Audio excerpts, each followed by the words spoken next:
मेरे प्यारे वतन में मेरे उजड़े चमन तुझ पे रखदा। आइए हम सब मिलकर के कदम बढ़ाएं, देश को साक्षर करें, दुनिया की चुनौती को स्वीकार करके भारत को दुनिया में नंबर 1 बनाएं।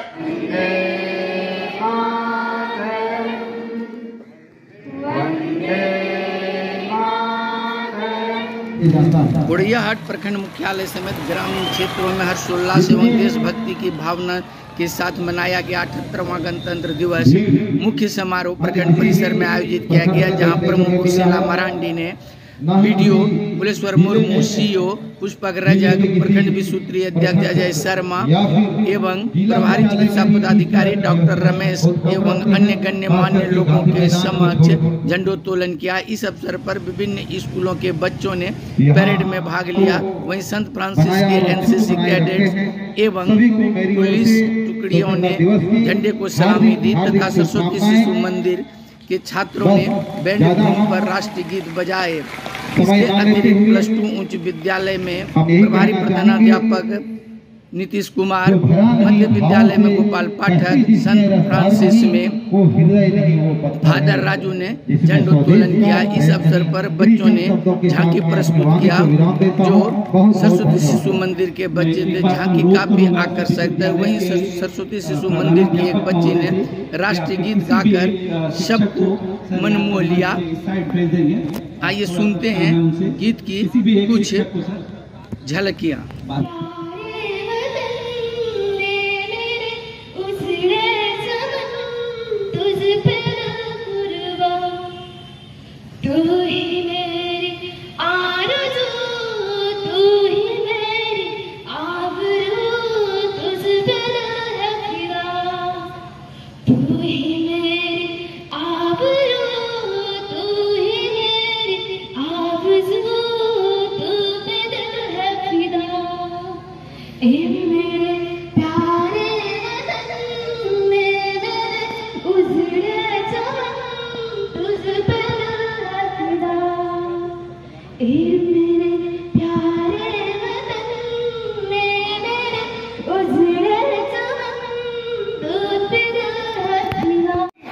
प्रखंड मुख्यालय समेत ग्रामीण क्षेत्रों के सरकारी एवं निजी शिक्षण संस्थानों, बैंकों एवं राजनीतिक पार्टी के कार्यालयों में भी राष्ट्रीय ध्वजारोहण किया गया। इस अवसर पर महापुरुषों की जयकारे के साथ वातावरण देशभक्ति से ओतप्रोत रहा। इतना ही नहीं बल्कि कई जगहों में स्वागत की विशेष तैयारी किया गया और विशेष रूप से झंडोत्तोलन किया गया। यूनिक कैरियर में वहां के निदेशक शशिकांत गुप्ता ने ध्वजारोहण किया, जबकि थाना में थाना प्रभारी ने ध्वजारोहण किया एवं इस अवसर पर आम लोगों को 78वां गणतंत्र दिवस का उन्होंने बधाई दिया। इसके अतिरिक्त सामुदायिक स्वास्थ्य केंद्र में प्रभारी चिकित्सा पदाधिकारी डॉक्टर रमेश ने झंडोत्तोलन किया और इस अवसर पर आम लोगों को 78वां गणतंत्र दिवस पर बधाई देते हुए सभी लोगों का सामुदायिक स्वास्थ्य केंद्र में उन्होंने स्वागत किया। होली फैमिली स्कूल में वहां की प्रधानाध्यापिका ने झंडोत्तोलन किया, जबकि बिना भारतीय आवासीय विद्यालय में ममता कुमारी ने राष्ट्रीय ध्वजारोहण किया। इसके अतिरिक्त बीजेपी कार्यालय में वहां के प्रखंड अध्यक्ष विनोद भगत ने ध्वजारोहण किया, जबकि कांग्रेस कार्यालय में मनोज यादव ने झंडोत्तोलन किया। इसके अतिरिक्त अन्य जगहों पर भी झंडोत्तोलन किया गया और आकर्षक झांकी निकाली गई। कई स्कूलों में इस अवसर पर कार्यक्रम का भी आयोजन किया गया, जहां देशभक्ति भावना को दर्शाया गया और कार्यक्रम में बच्चों ने बढ़ चढ़कर भाग लिया। आइए देखते हैं कुछ झलकी।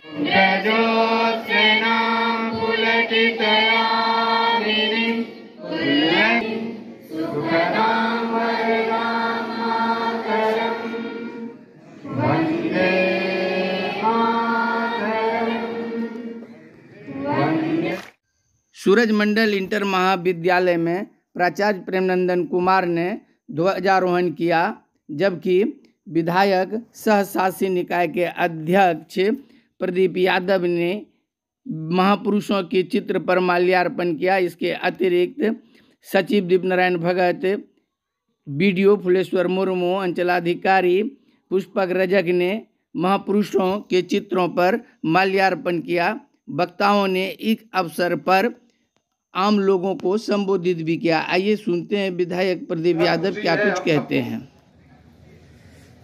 कि देश 77 साल पूरे कर रही आजादी के 78वें साल में हम सबों ने कदम रखा है। जब देश आजाद हो रहा था, इस आजादी के पाने में जो कुर्बानियां, जो लंबी फहरिस्त है लोगों की, हम उसे नमन करते ही है, याद करते ही है। लेकिन आजाद भारत में भी काफी चुनौतियां थी। जब हम ब्रिटेन के अधीन थे, जिस समय देश की आजादी मिल रही थी, आप सबको पता होगा कि द्वितीय विश्व युद्ध हो रहा था। विंस्टन चर्चिल इंग्लैंड के प्रधानमंत्री हुआ करते थे। जब देश की आजादी की घोषणा हो रही थी, उनके वाक्य आज बड़ा ही महत्वपूर्ण है। उन्होंने कहा था कि भारत बिखर जाएगा, भारत में कोई नेतृत्व क्षमता नहीं है कि आजादी के बाद भारत को कोई संभाल पाएगा। लेकिन आज चर्चिल के गाल में तमाचा है, चुनौती है कि देश को ही 78 वर्षों तक नहीं संभाला, इंग्लैंड को भी संभालने वाला कोई बेटा हुआ तो वो भारत का हुआ।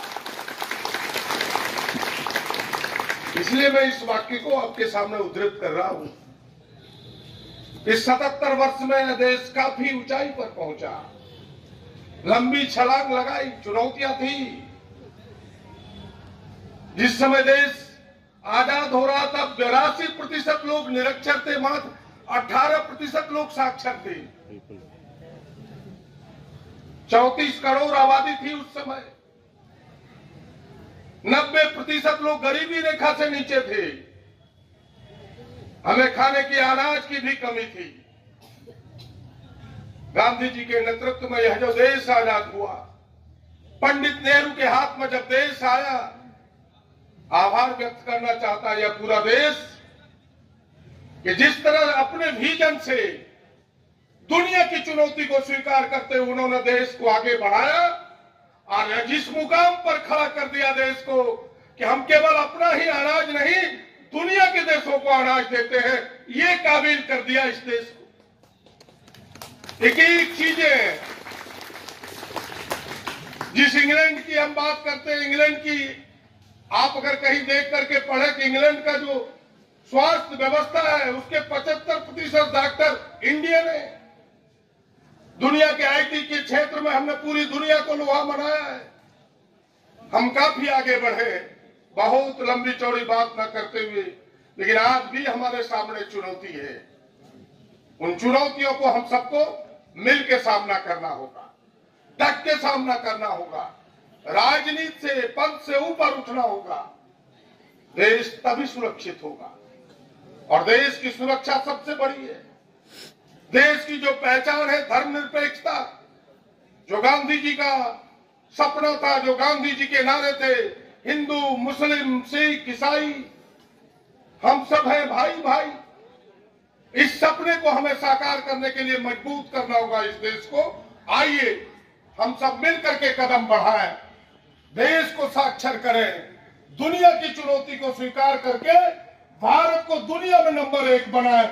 इन्हीं बातों के साथ धन्यवाद, नमस्कार।